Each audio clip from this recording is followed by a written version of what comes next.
अस्सलाम वालेकुम। उम्मीद करता हूँ आप सब स्टूडेंट खैरियत से होंगे। अगर आप हमारे चैनल पर नए हैं तो हमारे वीडियोस को लाइक भी कर दें और हमारे चैनल को सब्सक्राइब भी कर दें ताकि हमारी आने वाली जितनी भी एजुकेशनल वीडियो है टाइमली टू टाइमली आपके पास पहुँचती रहे और आप उससे मुस्तफ़ीज़ हो सकें। तो हम बढ़ते हैं अपने लेक्चर की तरफ। आज हमारे पास 9th क्लास के तीसरे चैप्टर का एक आर्टिकल है, difference between mass and weight, यानी मैस और वज़न में आज हमने फ़र्क करना है। तो हम चलते हैं अपने लेक्चर की तरफ। तो हमारे पास आ गया मैस, यहाँ पर हमारे पास आ गया बेटा वेट। दरमियान में लाइन लगा देते हैं। तो सबसे पहले हमने क्या करना है बेटा, हम करेंगे define mass of a body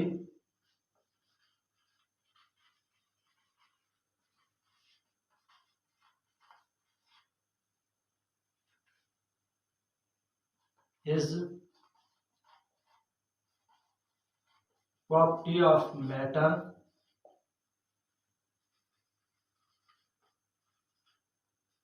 that possess। बेटा किसी भी जिस्म में मैस जो है ना, यानी किसी भी जिस्म में मादे की मिकदार को क्या कहते हैं, मैस कहते हैं। तो जब हम वेट की बात करेंगे, weight of a body due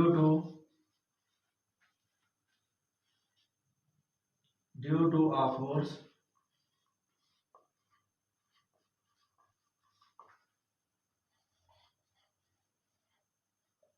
of a gravity that act on it।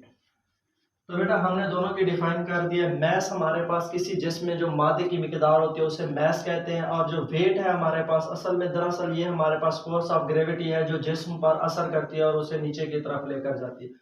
तो दूसरे पॉइंट की तरफ पढ़ते हैं। पॉइंट टू पॉइंट चलेंगे क्योंकि आसान हो जाएगा और आपको याद भी रहेगा।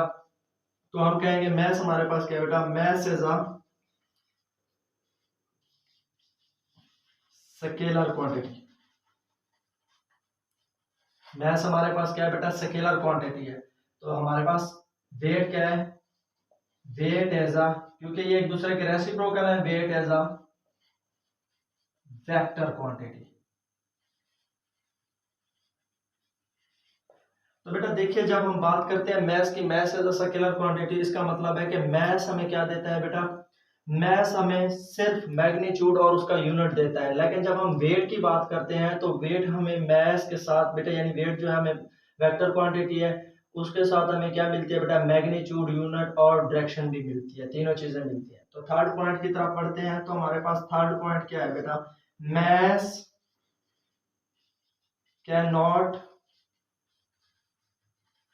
Change from one place to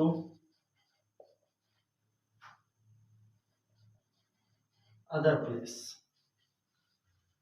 तो हमने कहा कि बेटा मैस एक जगह से दूसरी जगह तब्दील नहीं होता, लेकिन जब हम वेट की बात करेंगे, वेट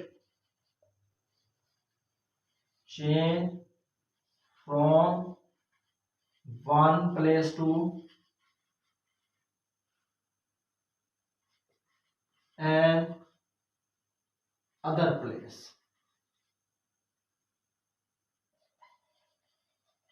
तो बेटा देखें, अगर आपके पास 5 kg चीनी है, यानी आपके पास 5 किलो चीनी है, अगर आप उसे एक जगह से लेकर जाते हैं वो 5 किलो, अगर आप उसे दूसरी जगह पर लेकर जब आप उसकी बेटा दोबारा से आप उसको मैयर करते हैं तो बेटा वो तब्दील नहीं होगी। क्यों? अगर वो 5 किलो, अगर उसकी क्वांटिटी 5 किलो है तो वो 5 किलो ही रहेगी। लेकिन बेटा जो हमारे पास वेट है, ये हमारे पास असल में फोर्स ऑफ ग्रेविटी, आप जानते हैं जितना जितना जिस्म ऐसा ऐसा जमीन से ऊपर चला जाता जाएगा तो उसकी ग्रेविटी में फर्क आना शुरू हो जाएगा। तो इसीलिए जो हमारे पास वेट है वो एक जगह से दूसरी जगह क्या हो जाता है बेटा, तब्दील हो जाता है। तो हम चलते हैं अगले पॉइंट की तरफ। चौथे पॉइंट की तरफ हम कहेंगे द mass is measured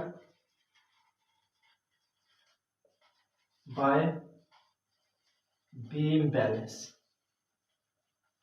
ठीक है बेटा, तो यहां पर हम चौथा पॉइंट लिखेंगे, अगर हम मैस की बेटा नाप तोल यानी पैमाइश करते हैं हम तराजू से, लेकिन वेट को हम कैसे करते हैं बेटा,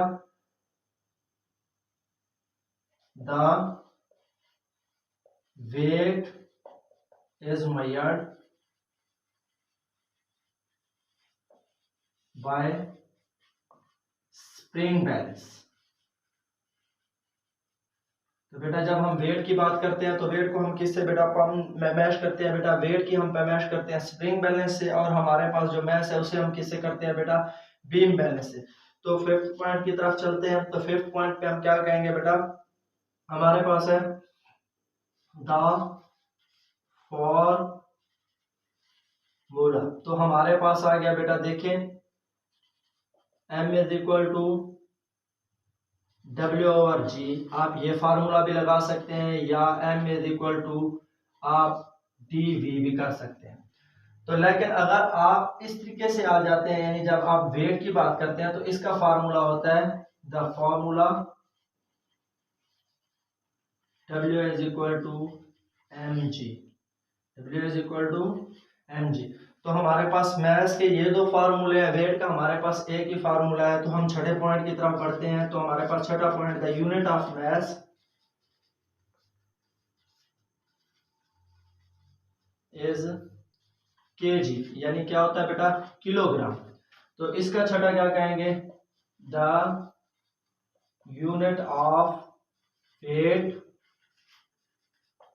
इज न्यूटन। तो बेटा यूनिट जो है हमारे पास, वेट जो है फोर्स है, तो उसका यूनिट हमारे पास क्या आ जाएगा बेटा, न्यूटन आ जाएगा। तो ये हमारे पास आर्टिकल था difference between mass and weight, यानी हमने फर्क लिखना था मैस और वेट में। तो हमने उसको क्या कर दिया बेटा, पॉइंट टू पॉइंट किया है, ताकि आपके लिए भी आसानी हो जाए और आपको याद करने में भी कोई मसला ना हो। तो बेटा इसके साथ अगर आपको फिर भी कोई प्रॉब्लम दरपेश आ रही हो, कोई चीज़ आपको क्लियर ना हो रही हो, तो प्लीज़ आप हमें कमेंट्स बॉक्स में ज़रूर कमेंट्स करें, ताकि आपकी जितनी भी प्रॉब्लम्स हैं हम तमाम को टाइमली टू टाइमली सॉल्व कर सकें और आपको अच्छे तरीके से गाइड कर सकें, ताकि आपकी एग्ज़ाम की जो प्रिपरेशन है वो बहुत अच्छी हो सके। शुक्रिया।